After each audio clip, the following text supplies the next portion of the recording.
Hello, hello, and welcome back to my settlement archive. Today we are dealing with what, off the top of my head, is the only indoor settlement in the base game. No, wait, home plate. Home plate exists. Hey. We are dealing with the Mechanist's Lair. Now, much like home plate and Boston Airport, I find the fact that these settlements are in many ways limited incredibly frustrating. So I fixed that. I really wanted to turn this into a bat cave, I'll be honest. I didn't quite end up going with that. I ended up with something a bit more thematically appropriate. It's a big part of Eric Morgue's character, is that he is the general of the Minutemen. So, welcome to the Minuteman Armory. This is the single biggest weapons depot that I put in the game anywhere. And it is also where many of my robot provisioners come from. If a... in my last recording, which was Nortaken Beach, I was trying to figure out why I used robot provisioners so much. I think I used a decent chunk of them here. And we can see two of them here. So here is Skeletor, which is possibly the only pop culture reference I've made in the naming of these things. Actually, I'll be back later. Understood. Who is a provisioner, and Nuka Steve 2. Now, Nuka Steve, the original, was my faithful companion during the Nuka World DLC, because... Why was I trying? Because I needed somebody to carry stuff for me, I believe, so Nuka Steve was my solution. He died, I think. It was very sad. So Nuka Steve 2 lives here. Oh, that dog me. Here we have the Exo 1 Quantum Power Armor. I believe I'd meant to go and fetch the Nuka and a different power armor at some point, but evidently I never did. So we just have the Quantum on display. Now, this is all done up in Minuteman colours, and it's meant to be, and oh my god, it's actually... I've never seen this settlement actually functioning properly. Thank you, Steve. Every time that I've come here, the settlers all sort of clump together around here where Nuka Steve is, because the pathing in the settlement is awful, because it wasn't designed to have settlers. You're normally not able to put settlers here, but mods are wonderful. This is the first time that I've seen them actually... Well, I bloody wish they started doing this a long time ago, Lord. So we have a sort of living area for the many settlers here, and a bar.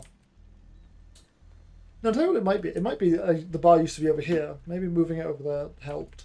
How many people live here? I think the answer is too many. 17 settlers, only 15 beds. Oh, but some of them are robots, so that's fine. The idea very much was to have... Eventually all of these people would have been kitted out in Minuteman armor. Obviously that hasn't really happened. We have a bunch of people here who honestly probably don't need to be. But this is one of my favourite settlements for working with the shape that I've got, because as you may know, all of these catwalks and stuff can be scrapped. And in many cases it would be very arguably sane to do so. When does the settlement end? Oh, not in here. Obviously in here somewhere. The Mechanist herself is just sort of hanging out. Is it in here? There she is. She's asleep. And her eyebot's having a wiggy. I've not done a Sandman kill in this entire playthrough. That's... Excuse me. Anyway. Heading back into the actual settlement, past all the RoboBrains. The idea was very much, as I tend to do, I wanted to work with the shape where I could, so that's what we did. Now, as much as it's very lovely that the settlers are actually pathing correctly on the floor, finally, after the entire playthrough, unfortunately they are really bad at pathing on these catwalks. Well, we have defences and turrets. How much defence have we got? 56 defence, plenty. And what I majorly did was I used these little side rooms that you can normally scrap and clear out. I boarded up the doorways into the wider dungeon area of this area. Oh god, forgive me. Of this map, I suppose. Interior cell. There we go. And I use these to create sporadic bunks. This is meant to be a weapons shop, I think. And the main function of this settlement, because you know, obviously an armory in Fallout 4 doesn't really have any function, but it's where I store all of my collectibles.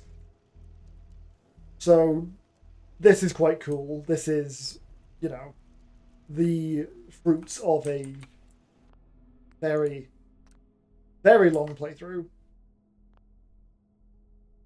game put on pause, thank you, where we have every cool weapon that I've collected from every DLC, from every side quest, from every random encounter.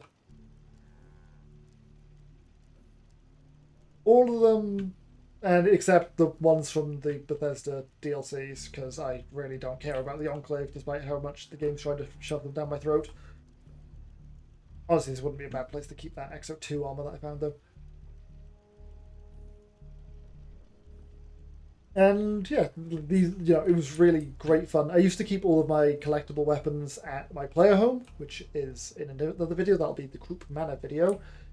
But it rapidly became comically oversized, the collectibles room, so I moved them all here. Oh, and just forgot these were up here. We even have a few extra melee weapons up on these railings. I just think it's neat, to be honest. Heading back down here, we have a much larger catwalk section. Look, I know Gravity would not be having this, but I put in some extra supports to try and make it look a little bit more plausible. But up here, we have my unique armors collection. Honestly, this catwalk area is just too big in general. Kellogg's armor, Grognak's, the Mechanists, the Minuteman General. Wonder where the hat is. This is sort of the armor that I was using at the end of sort of Act 1 of the playthrough, so this is probably what I wore when I fought Kellogg, because I kept the Vault suit for as long as possible, and I very much enjoyed this kind of cobbled together look. Silver Shroud, this must be the Atom Cats, yeah, this is Zeke's jacket and jeans. Nick Valentine's outfit, the Rescue Diver's outfit from Far Harbor, the Nuka Girl suit, Porter Gage's armor as one of the 2 companions that I actually had to kill. Oh, hey, I was wondering where I had one of these. A spacesuit from the occultists from Nuka World. Mason, I was never going to remember his name, I apologize. Mason's outfit. And are you meant to have anything on? No. Okay. I don't think I have any new collectibles on me. No. I mean, I have the 4th of July, which we picked up at the castle. But I find the free stuff that the game forces on you a little bit irritating. So back here, as we can see, the pathing sort of stops working once it involves coming up these catwalks. But there's a medical area, there are surgery desks, and through this doorway that I added is another one of the bunkhouses. And yeah, I think this is really neat. Now, I do have a mod. If I was to have continued working on this, I did sort of consider this settlement done, but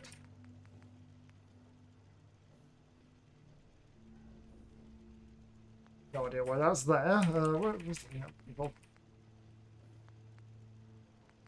Original? Yes, it is.